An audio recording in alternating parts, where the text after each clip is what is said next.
The goal of our training is to search for model parameters which optimize an objective function. In other words, there is a concept of a loss function that produces a metric called as a loss metric. The loss metric is a quantitative metric that tells us how far the prediction of your model is from the ground truth. Now, this loss value can be provided as feedback back to your network so that it can use these values to update its weight. The goal is with time, as the model trains, the loss should get lower and lower, which means your model is trying to predict better and better. In this algorithm, we use a special type of loss function called as the Wasserstein loss. Now let's look into the code. So the cell that you're currently looking at defines the various loss functions needed for both the generator as well as the critic in this algorithm. So let's go ahead and run that. Remember that we've just defined it here. We're not calling the methods yet. In the subsequent cell, we have a few other parameters associated with training that we define. First is a concept of optimizer. An optimizer tells us how we want to update the weights after we get the loss value. So we use a very standard optimizer called as the Adams optimizer. Additionally, we also define checkpoints that helps us to save our model periodically as we train them. So let's go ahead and run that as well.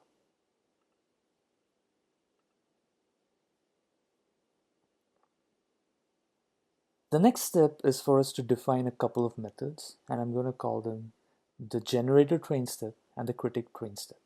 Each of these methods basically performs a single forward pass on a batch of inputs and returns the corresponding loss. So let's first go ahead and run the generator train step. And now I'm going to run the critic train step. In the subsequent cells, we are trying to define a few other key training parameters. The most important of this is the iterations. We had a couple of functions we had defined before called as the critic training step and the generator training step. Now, we had mentioned before that each of these methods are basically going to take in a batch of data, run the training on them, and provide a loss function. So after each iteration, we're going to use the loss function to the loss value to update our weights.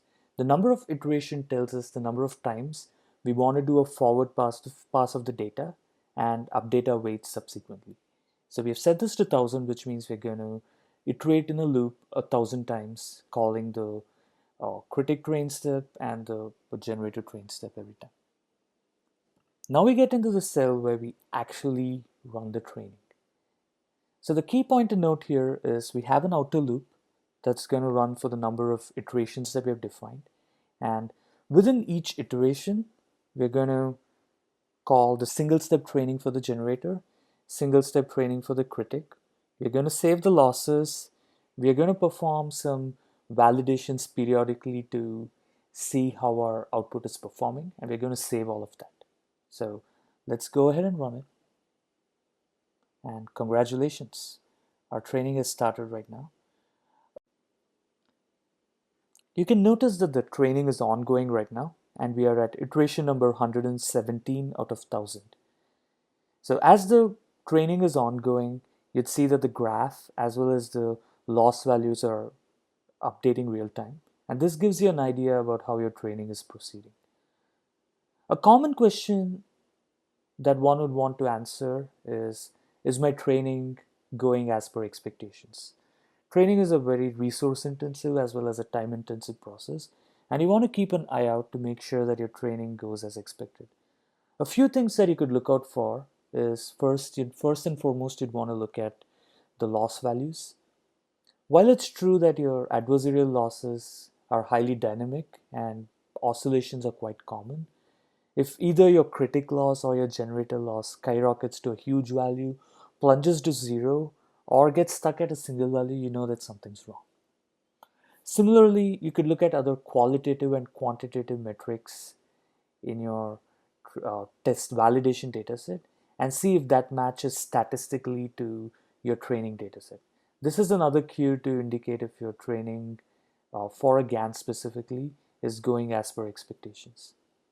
The next question to know is sometimes you could, in this example, we have fixed the number of iterations. So your training stops when we hit 1,000 iterations.